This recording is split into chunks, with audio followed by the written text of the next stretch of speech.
Hello there everybody and welcome back to the channel.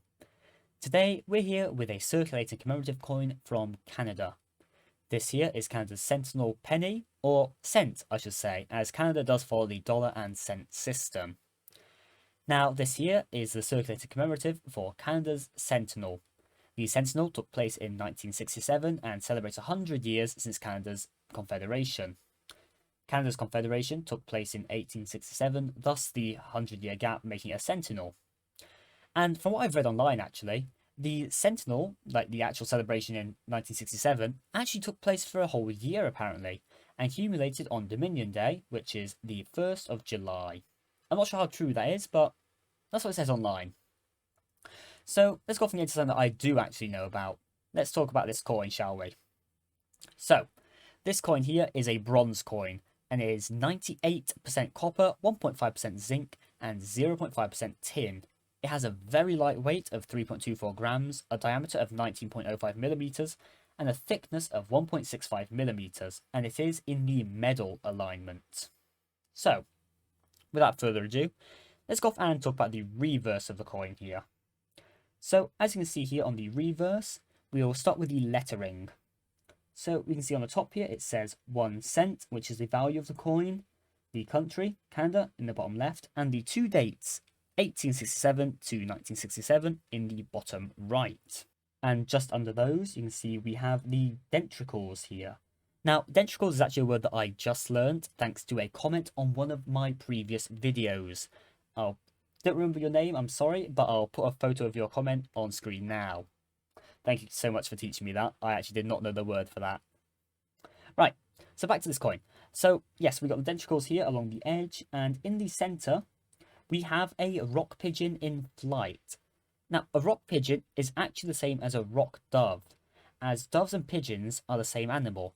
However, in the English language, we typically just refer to smaller species of pigeons as doves, and the larger ones as, well, pigeons. But that's just how it is sometimes. Now, this here is actually a very detailed dove. As you can see here, you can see the tail feathers and also the wing feathers nicely detailed on the coin. Now, obviously, mine's a bit rubbed, as this here is just some pocket change my grandma got when she went on a cruise trip to Canada a very long time ago. But yeah, very beautiful coin. And this side here, the reverse, was engraved by a man named Alex Colville. I've not really seen much work of his, but I'm sure I'll probably bump into it more as I look at more Canadian currency. So now let's go off and flip it onto its edge, and as you can see, it is a smooth edge coin, so there's not much there. And if we put it down here onto the other side, onto the obverse of the coin here, we can see a bust of Her Majesty Queen Elizabeth II facing right. Now this here is a portrait of her from when she was 39 years old. The inscription around her here says Elizabeth II DG Regina. Now, in Latin, DG Regina should go off and turn into De Gratia Regina, I believe that's how you pronounce it, which in English would then translate again to Queen by the Grace of God, the full line hereby being Elizabeth II, Queen by the Grace of God. And there's not really too much to say about it here, as you can sort of just see the Queen's crown, you can see her nice curly hair, and just the general bust of which you'll see on most Commonwealth countries' coins. Now this here was engraved by a man named Arnold Matchin, and I think he did a pretty good job with it. It's just a nice typical bust of the Queen, really. And yeah, that's about everything for the design of the coin here. And funnily enough, actually, this 1 cent coin isn't actually worth that much, despite it being a circulating commemorative. This coin here, at most, will typically fetch you £1, which is about $1.50 for you Americans. However, that's typically in a very good state, being an uncirculated state, and obviously a mint state, which is I think an MS66, I believe. Or is it MS65? I'm not too sure. I'm not too good with that type of grading. However, a mint state coin would go off and sell for a lot more, however, probably for about $5 to $6. Now, these coins here aren't actually that rare, thus the low price for it.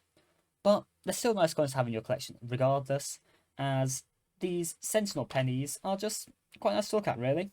It's quite nice to have a little pigeon on it rather than, I believe it's the maple leaf they typically have on their coin. But yeah, that's everything that I've got for you today on this coin, and thank you guys so much for watching.